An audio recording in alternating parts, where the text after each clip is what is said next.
May it be a light for you in dark places when all other lights go out. Hey guys, this is DCHL Devin here. And this is DCHL Walker. And welcome to another episode of A Light in the Dark. As you can see, I've dragged Walker back into these videos because you guys love him so much.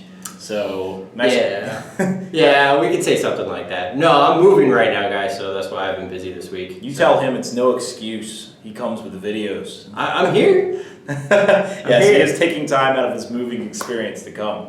So, for those of you guys who don't know, this is our episode where we do questions and answers. You guys post questions in the comment section below, and we go ahead and answer them. It's very similar to the GBHL Speak Friending question. So for our first question today is from Akathon39, and he says that, well, first he comments on Nova being the go-to place to be, absolutely, and he just wanted to ask a different kind of question. He asks, what are your views and opinions of the Hobbit movies, likes and dislikes, etc., and what are you most looking forward to in the extended edition? So, all right, so yeah, this is actually a different question. This is actually our opinion of the movies themselves. Do you want to go first? I'll go first. Right. So I liked these movies a lot, and the reason being is my wife wanted to go see them. She opening day, she's like, I want to go see him right now. I'm like, okay, I can't complain with that. He has the perfect wife. So, unfortunately, she hasn't watched the regular Lord of the Rings. She's only watched The Hobbit, but she really, really loved the whole thing. His wife will now be banned from all these videos. She hasn't been in the videos at all yet. So you actually liked all of them? I did like all of them. There were some parts that were kind of weird, I think, when Thorin, Yeah, the leader of the dwarves. Yeah, the leader of the dwarf in the third movie succumbs to the dragon gold sickness, and then all of a sudden he just snaps out of it, and he's just like, oh, yeah. I think they went a little bit more in depth into that in the movies, or in the books, sorry. So, but yeah, overall I liked it a lot. Alright, I guess for me, I'd have to say, as an avid moviegoer, I love the Lord of the Rings trilogy. No complaints there, but kind of hard to expect any complaints since that's one of the greatest trilogies of all time. As far as the Hobbits, likes and dislikes, so for the first movie, and I guess I'll just go one at a time here in a sense, real quickly. I liked the first movie. I didn't like the songs. Now I know. Oh, you didn't like that? Was my favorite part. If I watched the first movie, I watched the dinner song when they're all bouncing around the dishes and everything and watching them putting it away. It's just so great. It did throw me off a little bit. There are songs in both books, The Hobbit and the Lord of the Rings trilogy. I mean, the songs are critical, and it's a children's book, so I get the songs. I 100% get it. I'm not mad per se that I understand why they're in there. I just personally felt it was a bit jarring. Oh, sorry guys, the phone's going off. I thought it was a bit jarring to have the songs in there just kind of randomly, and then they never really show up again. Now, I know they took them out. I know in the extended edition they had 2-3 more songs. And then after that, he just kind of took the songs out. So, alright, I guess other than that, I liked Unexpected Journey. The ending has to be the only thing I would have changed. Peter Jackson has to know by now that people hate the Eagles just rescuing them and not delivering them right where they need to go. So that's something that I kind of didn't like. But other than that, I actually liked the movie. I thought Azog was a pretty cool villain. I thought the adventure itself was pretty good. And like I said, this is not going into too much depth. Next, Desolation and Smog. I actually think that was the strongest of the Hobbit films. How do you feel about the adding of a character? That's always a big one. Taria? Yeah, Taria. Well, Tauriel, I guess, was kind of a replacement in a sense because she was represented by a guard in the books, just an unnamed character. Now, as far as that guard didn't have as big a role as she did. yeah, definitely not. Now, I think that the love interest with the scene, was a little forced. I can understand why they tried to put it in there, knowing that Killy was going to die in the third movie.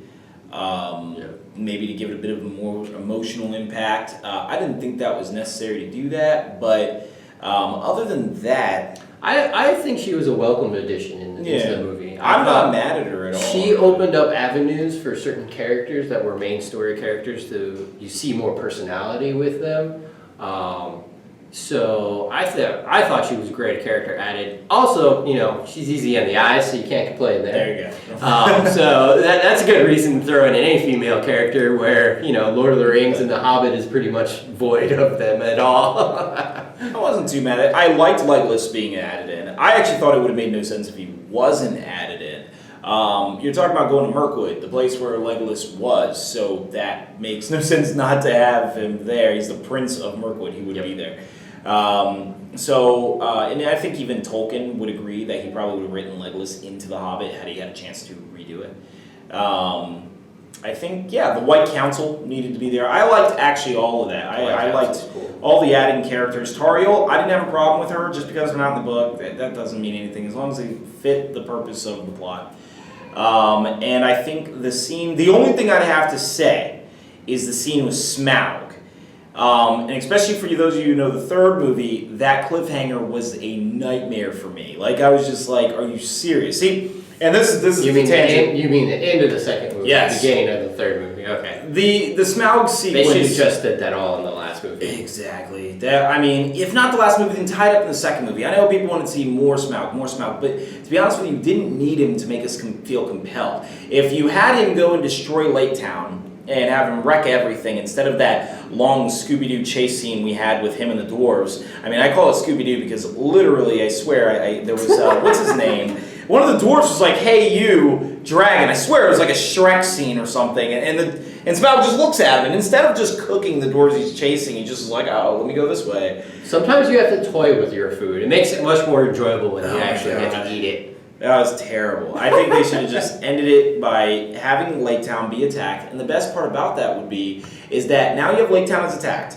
And the dwarves are in a mountain by themselves, and Lake Town is destroyed. And all the survivors are, banded. They're all getting themselves together. And then off in the distance, we see the approaching army of Azog coming toward Lake Town. I mean, that's a hell of an ending. I think that makes me want to, how the hell does this ragtag group fight against the full army of Azog? I mean, that's still good enough. They're a bunch of heroes, duh. Yeah, and I mean, for all the desolation of Smaug that we're going to hear about, we don't get to see it. We don't see Lake Town being destroyed. And the final movie I thought was, the best part about it was all the new models that we could expect. Actually, the last fight scene was pretty awesome. I thought that was really well done. Even reading the books and knowing what was going to happen, I was still jumping in my seat and grabbing my wife and like, yeah. I mean, I have to say it was the weakest of the three films, only plot-wise, but other than that, yeah, I agree. I don't know, just plot-wise. I'm just going to say plot. It's just my opinion, but... So he doesn't like the first one because it has songs in it. He doesn't like the last one because it doesn't have plots. Clearly his favorite is the second movie. Yeah. But he doesn't like that one because it doesn't have enough killing of Lake Town, which you like to play. I had to play that because scene. they die. I mean, it's kind of complicated. This is a much longer discussion, and unfortunately, probably one we don't have too much time for in this video. But yeah, let's answer the last one before we deviate too much. Okay. He's asking what do we want from the extended editions? More scenes. Well, you will get it. Actually, for me, I'm not sure what they're going to be adding in the extended editions. I look forward to it. I haven't read any of the rumor mill and all the knowing on that because I want it to be a surprise because I'm going to buy them all and then do a movie night, invite you guys over and have, do our dinner and all. Everyone coming to Nova's invited to Walker's house. There might not be enough room.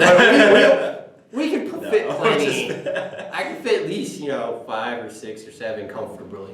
For me, I mean, actually, I saw some extended scenes from the other movies, like Thrain, the Broken. What happened to him? That was actually kind of an interesting scene. Some more of the Goblin Town stuff I liked. Just more scenes here and there. So I'm actually very interested to see what other battle sequences they had. And if there's any creatures that were in the extended scenes that we didn't get to have for our GW game. Like Goblin Town drums. They're not in the game, but they obviously existed in the movie, and unfortunately because they were cut out, we don't have them. So, something just kind of interesting. I'd like to see more of the Goblin Town mercenaries. Those would be kind of cool. Yeah, except for the fact that in the game, I guess they're supposed to be crap because what's their name? They could take down, what is it? They said they were like, oh, there's only 100 of them. So, this is not a complaint. I'm just like, obviously in the game they're going to be horrible. So they're basically Goblin Town goblins with armor on. So which would make them, yeah. They go from defense 3 to defense 4. No, I've lost my place. Haha. Anyway, all right. So we're gonna go ahead on to our next question. All right. So the next question, guys, will be from Quinn, the James Slayer. Yes. Duggan. Yep. I think I said that right. Glad I could inspire you. He's talking to me, Walker. If you want me on your side for Nova, get me a pair of plane tickets from the UK and change the team name from America to the Colonies, as I'm actually Australian. So a great note on that is my wife is Australian. So we don't need to change the team name from, America to the Colonies, because guess what? America's the best. So, okay, moving on from there. We love Australians. No, actually, if you want to defect to the winning side, you're more than welcome to. yeah. I mean, otherwise you can follow the GBHL, and they can let you know what it's like to fly across the country and get defeated. But Aussie brethren are always welcome to join my team. Anyways, my question is, what do you think of this 750 point Mordor army? The Undying on Fell Beast. You're going to go ahead and read through the list. I guess we'll display it on the screen here. Yeah, the Undying on Fell Beast, a whole bunch of Mordian orcs. That's pretty much all it is. Am I saying that? Morandan orcs. Morandan orcs. And let's see, a Taskmaster, Kardouche, which, by the way, I love him as far as a shaman goes. I actually play him in one of my lists. And it's because of that extra D3 recharge will. Having Fury and his Fireball range, which is really, really good. So it looks like his army... So, actually, I see a bit of redundancy here in this list. You have two shamans. You have Kardash and another shaman on a warg. Now, while that's not necessarily a bad thing, I'm just very curious why. Against Ring Raves, Kardash can actually hold his own simply because he resurrects. Now, when I have Kardash, I kind of want options to sacrifice. And in this list, he has Mortal Orcs. So I think the two Mortal Orcs are the sacrifice pool. So you're good on that. Then, actually here, let me have it once you're ready. All right, perfect. So the big thing I see in this list that you might want to, yes, all your guys are strength 4, but you don't really have any of those beat sticks that you need. Something with a strong attack to help you out.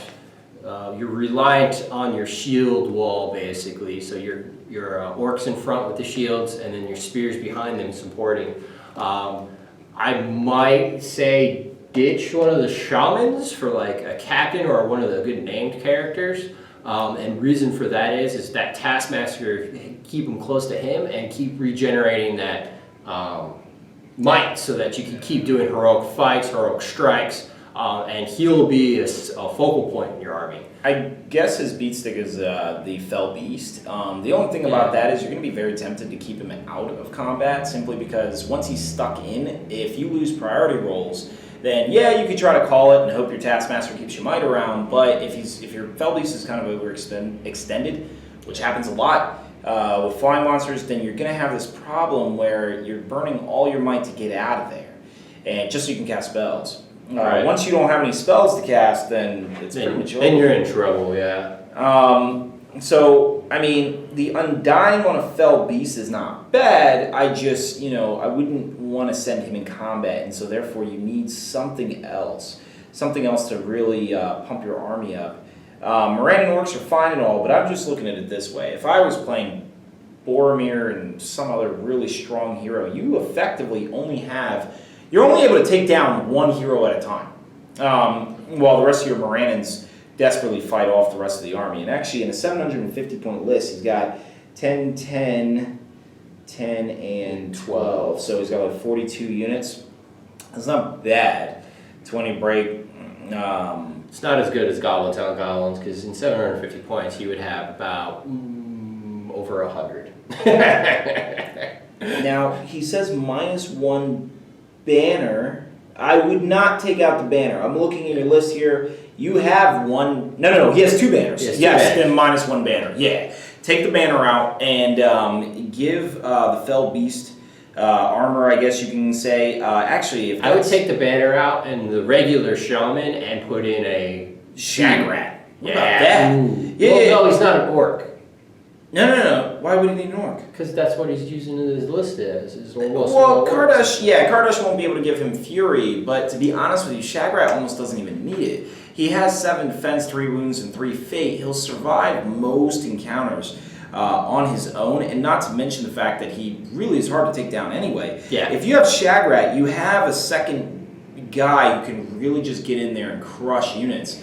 And with the Taskmaster backing him up. Yeah. I think that would work really well. He can call a lot of heroic fights, get his might back, use his might to win the fights and crush through, really hammer in there, and then he becomes a problem as your Undying starts to take out maybe heroes that are an issue like Boromir. Yep. And Kardash can take out banners. Yeah, I think you just need one strong warrior. I would just take out the Shaman on a Warg and take out 1 banner. That might be a total of what sounds like maybe... I think you're almost there. I would have to look it up, but you're really close to the You'd points. be pretty close. I think you'd be off about 5 or 10. Yeah, if you are off for 5 or 10, then... Wasn't there something else he was going to talk about dropping? No, that was his only alteration. But if you are off by 5 or 10... Just don't give the Fell Beast armor, you should be fine without it. Oh, well, you have to take off the shield from the banner bearer. He has a banner holding a shield. They can't have that. So, but yeah, I would definitely try to get that last 10 points in, even if it means just sacrificing an orc out of the list and grab someone like Shagrat and throw him into the list. And I think you'll have a much more competitive list as you have someone who can really cut through combined with the Taskmaster. You pretty much have all bases covered at that point with Kardash, the Undying, and then you have the Fell Beast even running around when you need it.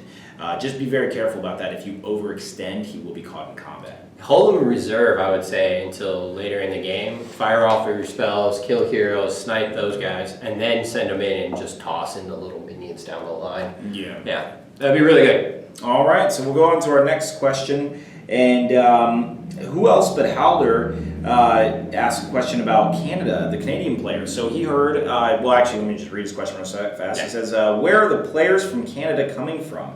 I would like to know who is representing me and the group here on the West Coast, after all. So I guess he's Canadian, and I would take that as a yes. Yep, and actually, you'll see him on the YouTube channel. His YouTube channel's name is Blackfire Productions, I believe is called. It's actually, I'll post a link to his channel in the description below. Actually, I might as well, since he'll be coming to Nova, and most likely we'll be filming vlogs with him.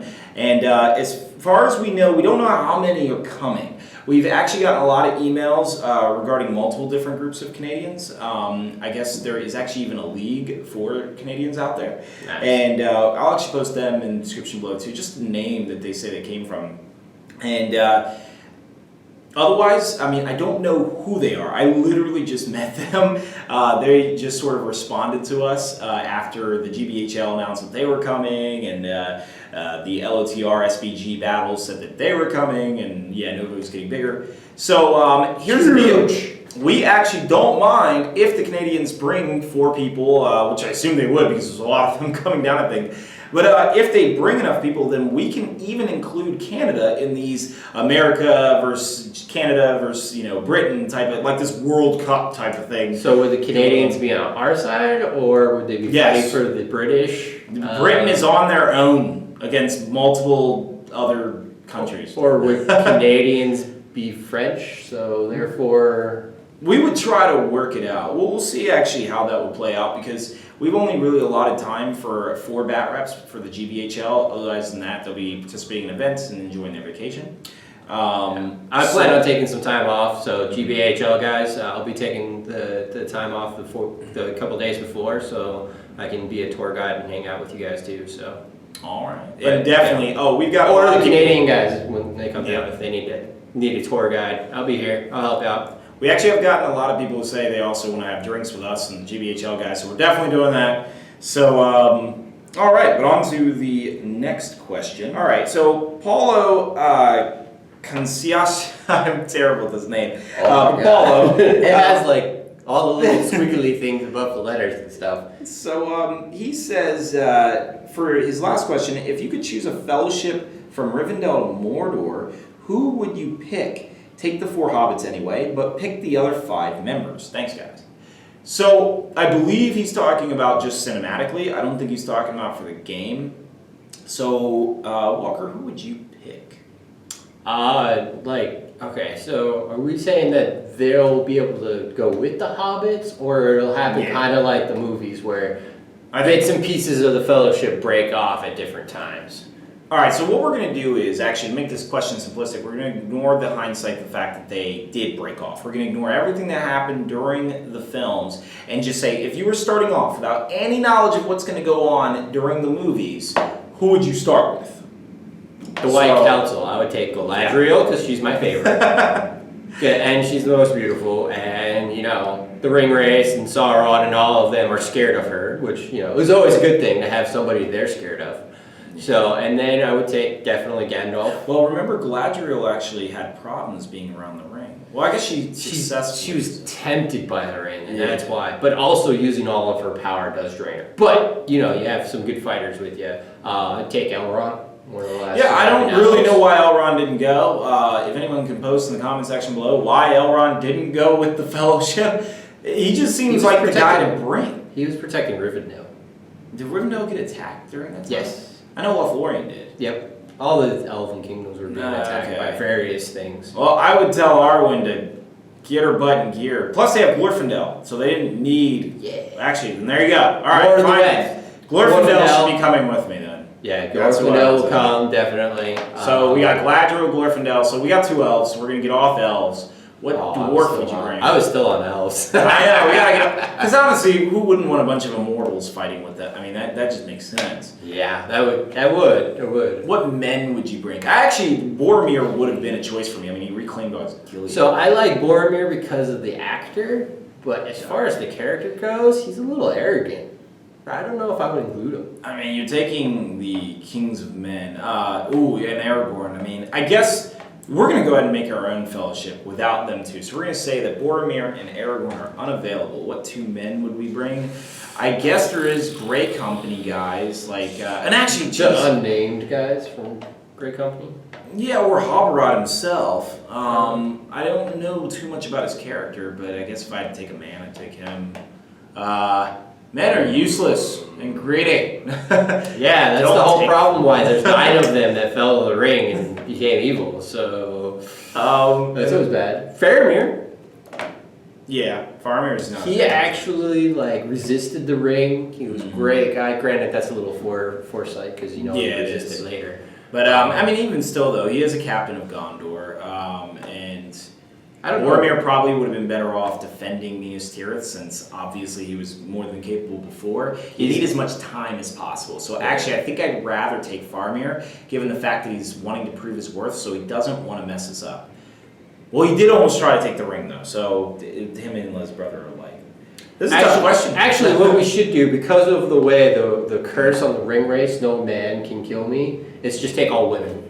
Yes. That's what I've decided. I'm just going to take all the women. So Arwen, Galadriel, Éowyn. Yep. And 2 women from whatever country you can think of. The Hobbit.